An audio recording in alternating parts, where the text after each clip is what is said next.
So we're nearly a week into 2025, and yeah, better late than never on this one.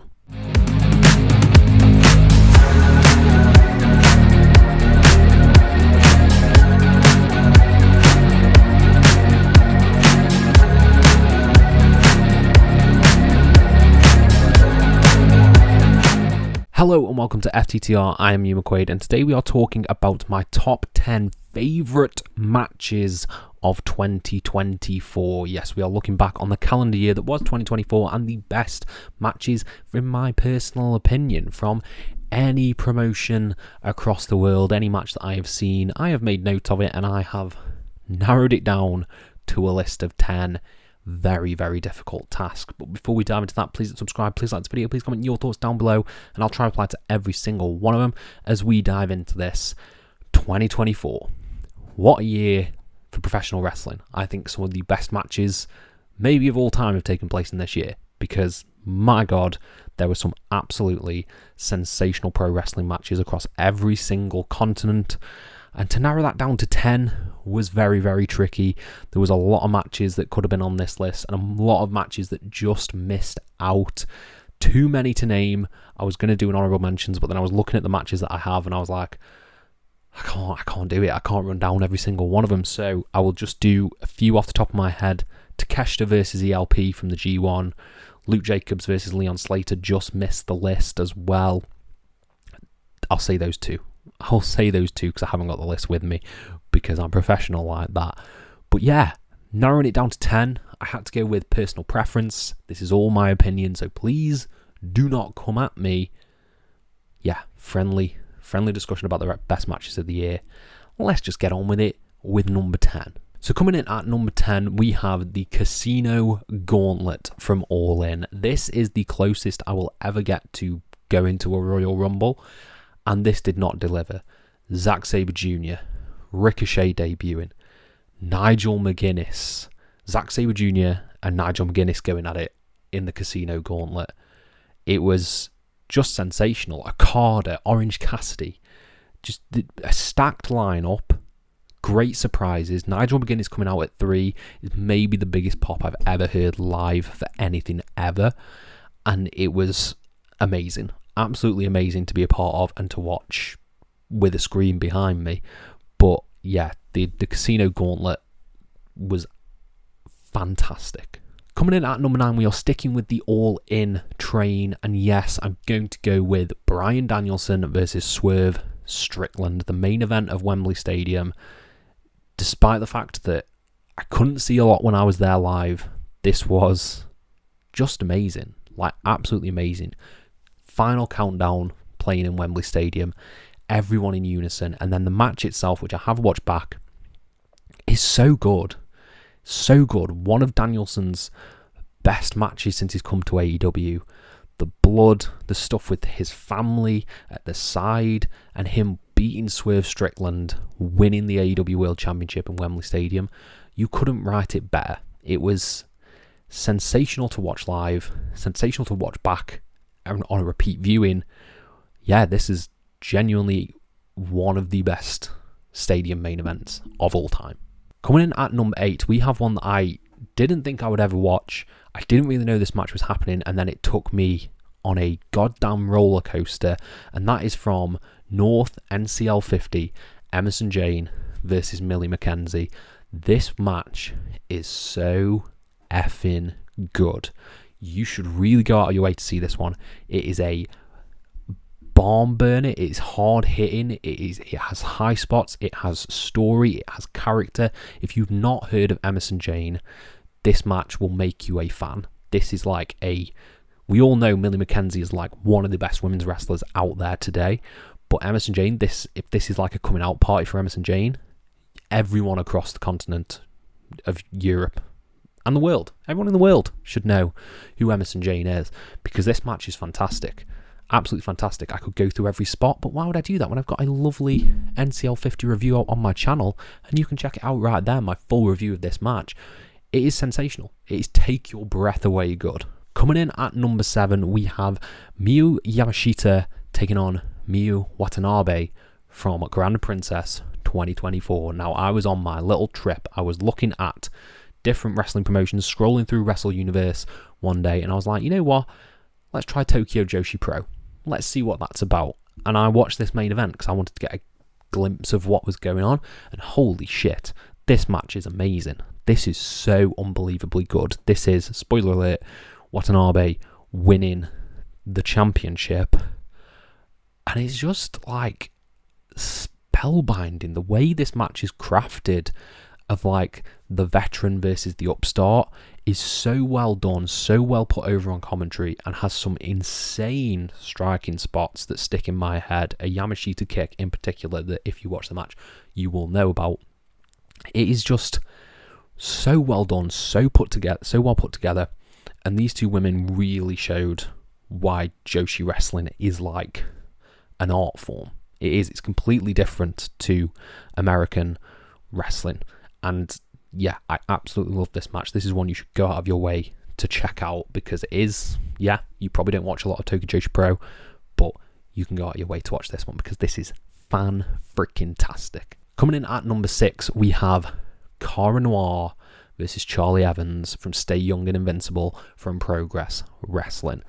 This match is so good. Spoiler, it topped my top 10 list of Progress matches, which you may have already seen, but this match is amazing.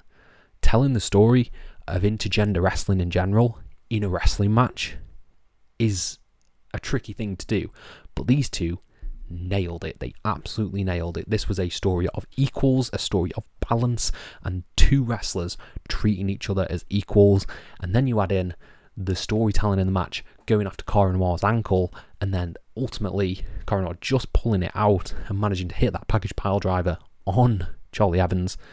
This is amazing. This is genuinely a fantastic match, and one that you should definitely go out of your way to see.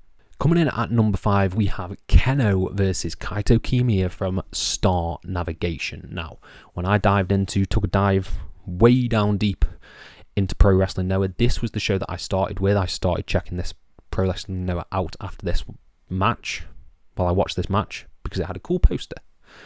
This match is awesome. I think it's probably the best match that these pair have had this year. They obviously were in the M1 Victory Finals, but Kaito versus Keno here was so brutal, pretty bloody, and you got both characters from this. You understood both characters. This was pre their faction. This was pre All Rebellion, and yeah, this was amazing. This was, again, the story of the upstart taking on the veteran, and it was told so well in this match.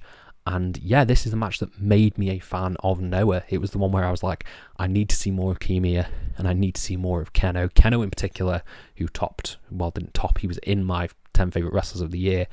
I started watching a lot of Keno matches after this match. This was my favourite match of the year, my favourite Noah match of the year. And yeah, this is amazing.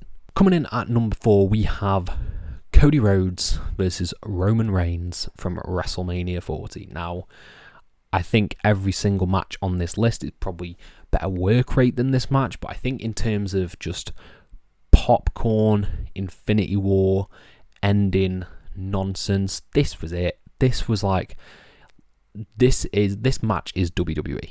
You know, it's not really about the wrestling. It is about everything around the wrestling, the theatrics, the surprises, the crowd reactions. This is all of that.